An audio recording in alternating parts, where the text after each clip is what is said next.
guys, kita baru banget masuk nih ke dalam museumnya. Dan sekarang kita lagi jalan ke loket untuk pembelian tiketnya. Hai guys, jadi kita udah ada di dalam Museum Bank Indonesia. Dan sekarang kita mau pesan tiket dulu. Nah guys, ini dia loket tiketnya. Dan itu kita sudah selesai membeli tiket. Satu tiket itu harganya hanya 5.000 loh. Setelah membeli tiket dan menaruh barang di loker, kita berjalan menuju ke ruang tata pamer.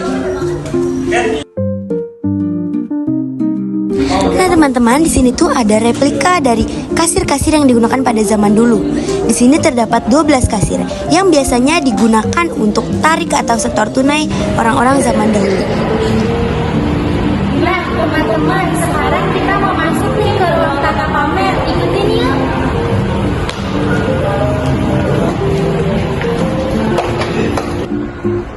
Teman-teman, sekarang kita menuju ke teaternya.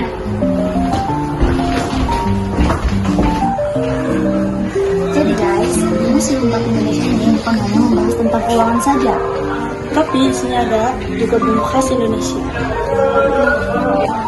Jadi teman-teman, rempah-rempah di Indonesia sangat banyak, sehingga terjadi maraknya perdagangan di Asia dan melahirkan cikal bakal perbankan Nusantara.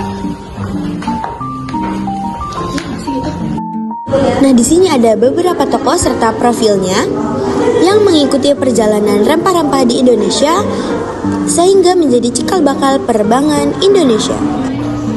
Nah jadi guys, berdasarkan resolusi dari tanggal 20 Agustus tahun 1746, Gubernur Jenderal Van Anolt memutuskan untuk mendirikan Batavia Bank Friendly. Namun bank itu tidak diurus karena para pengurusnya itu kurang mengerti atau memahami tentang seputar perdagangan. Dan juga bank mereka itu disaingi oleh para pejabat dari VOC.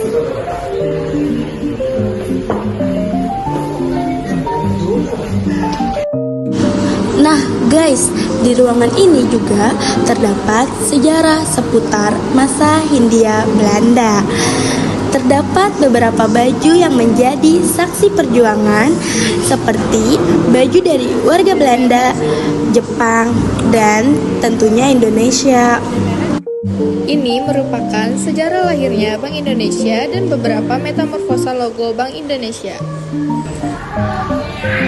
Nah teman-teman, sejarah lahirnya Bank Indonesia itu dimulai dari berdirinya DJB pada tahun 1828. DJB adalah The Jervis Bank.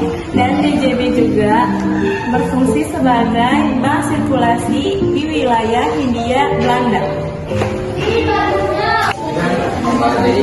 Pada tahun 1953, pemerintah Indonesia memberi saham DJB dengan penawaran uang rupiah di atas harga pasar. DJB pun dibubarkan pada tanggal 30 Juni 1953. Lalu pada tanggal 1 Juli 1953, Bank Indonesia ditetapkan sebagai bank sentral negeri dengan Syafruddin Prawira sebagai gubernur utama. Tercantum juga waktu-waktu fenomena terjadinya moneter di Indonesia. Nah, di sini juga terdapat titik-titik merah yang menggambarkan lokasi terjadinya kerusuhan di Jakarta pada bulan Mei tahun 1998. Pada ruangan yang sama pun terdapat beberapa barang yang menjadi saksi kerusuhan tersebut, seperti ada motor dan juga sepatu-sepatu yang sudah rusak karena kerusuhan. Ada juga replika ruangan di zaman dulu, seperti ruang direksi, ruang sang pemimpin, dan tempat segala kebijakan bermula.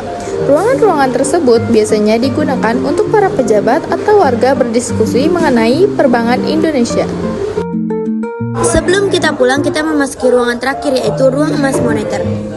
Di dalam ruangan ini memamerkan koleksi emas moneter, termasuk replika emas batangan seberat 13,5 kg, dan bertujuan untuk mendidik pengunjung tentang peran emas sebagai cadangan devisa dan sejarah moneter Indonesia.